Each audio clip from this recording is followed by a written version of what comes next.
Hi, welcome to my YouTube video on doing a dirty pour with acrylics. I've had some problems recently moving away from resins to just using acrylics and a few of the silicons and conditioners. So these three little experiments here got some really nice cells appearing. However, we've got all these little bubbles on here which I'm really not happy with. And I've started to move over to boards from canvases, so I'm not entirely convinced that this is working. So on again, really nice picture. But we've got, some people might really like the texture on this, but you just, even with using the blowtorch, I'm getting an awful lot of bubbles and pops. This one's really nice again, bit of distortion in the board, probably because it's too thin, but I'm getting an awful lot of bubbles and pops. So I'm not quite sure what's happening there.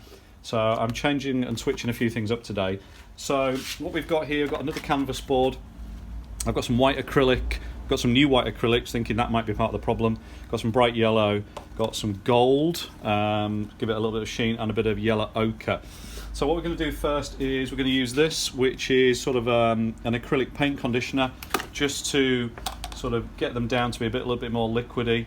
So I'm going to put a bit in each of the cups, and this will just affect the viscosity, so it goes from being quite thick to create more of a texture that will allow me to pour. I just use these little tongue depressors. You can buy those off eBay.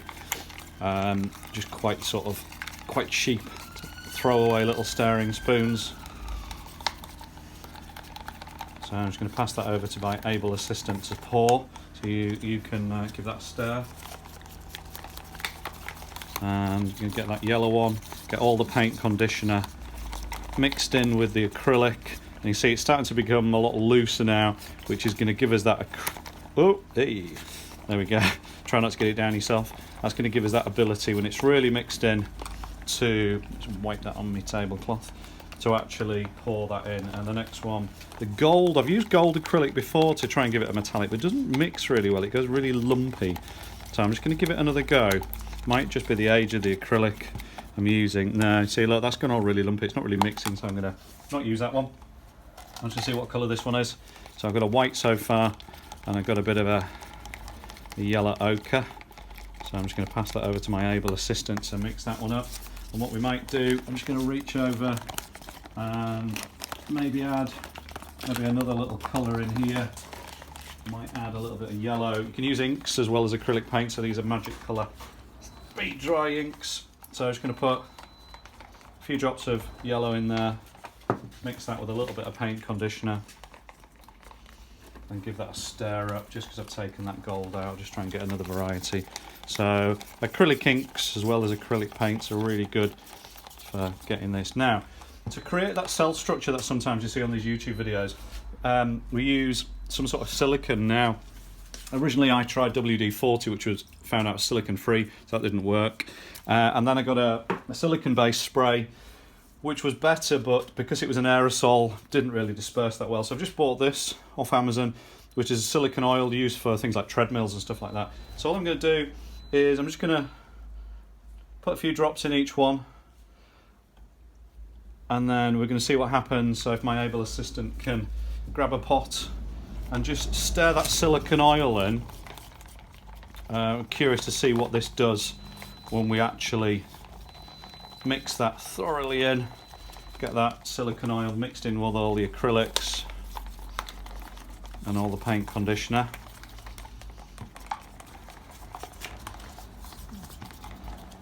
Okay, I think all those are done, now. Right, what I'm going to do is going to pick a pot, so it doesn't really matter what order you do really. So, okay, let's do, so whichever one first is going to be the sort of the last out as such, like that. So I'm probably going to use the white first, so giving me pot a bit of scrape. So that's going to be my base cup. Just put that on the side. I'm then going to put my yellow, just pour it in. These are just half-pint disposable plastic glasses, you know, the sort of thing you get for garden parties and picnics and things like that. So I've got these off Amazon as well, nice and cheap, and then you can just throw them away, because what you don't want is clearing up all this stuff. It's not particularly nice. That's why I've got disposable gloves as well, another cheapie. You know, keeps that whole process really efficient. So got my yellow just sitting on top of the white. I think I'm going to go with a sort of yellow ochre next, and I'm going to get that poured straight. Also, no stirring obviously, because you're just letting it sit, do its thing. I'm going to try and scoop out as much as I can. So in here we've got acrylic paint, we've got the paint conditioner, and then we've got the silicone oil as well. Okay, just got a little bit of paint on the canvas there, but it's not going to be the end of the world because we're going to pour. And then I'm going to go for this. This is very thin. You can see he's going to pour. This is the this is the acrylic ink, which is going to be a lot more runny than the paints, but we'll do similar job. Get all that in. Okay, so I can chuck those if I want. Right, so I've got all my ink colours in here. Just got a little blowtorch that you can get off the internet, which is good for, you know, if you're in the kitchen, you're doing your little creme brulees or anything. So you can get this fired up. Get the lock off. There we go. Woo, there we go. Nice blowtorch. And what I'm going to do, you can do it different ways. You can pour it out and then move your canvas. Yeah, what I've got here, just from experience of how messy this is, I just bought a couple of disposable foil.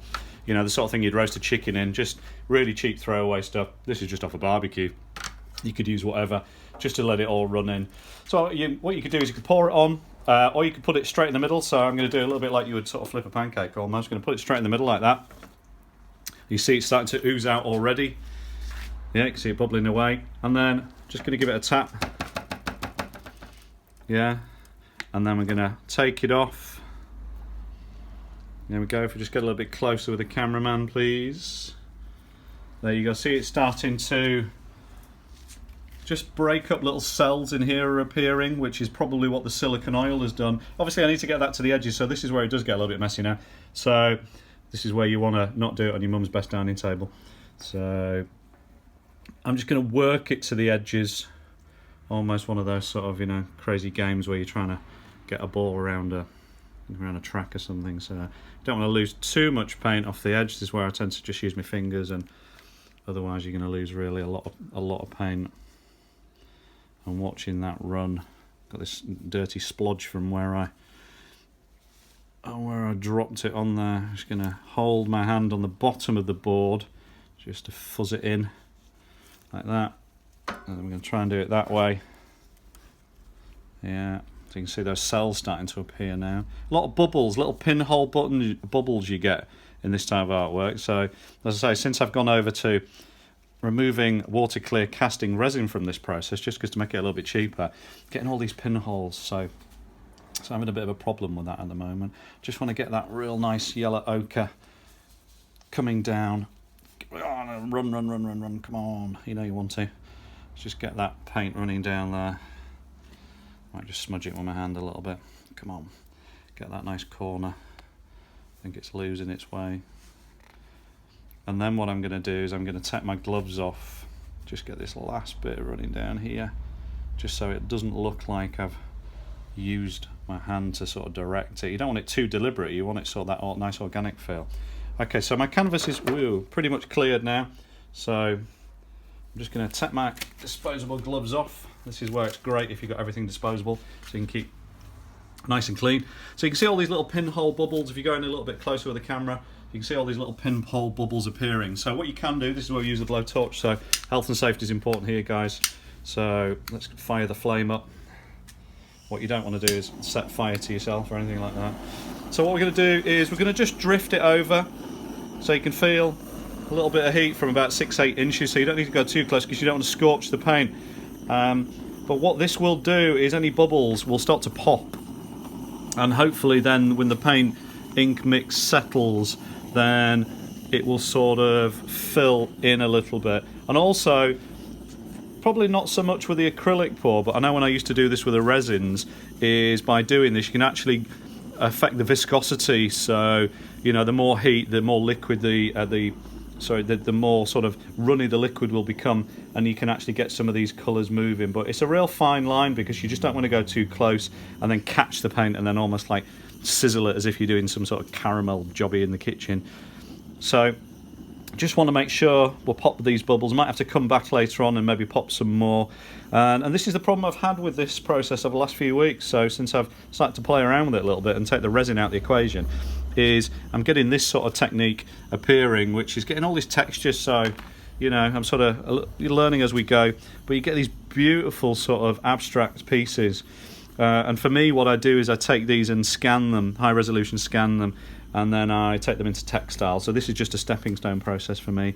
But you've got this really great, I mean, that could almost be like an aerial photograph from space, looking down at maybe like the Sahara Desert or something like that. So that's an acrylic dirty pour using paint conditioner, acrylic paint conditioner with some silicone oil and a little bit of blow torching just to settle it down and get a bit more flame here. Thanks very much for watching.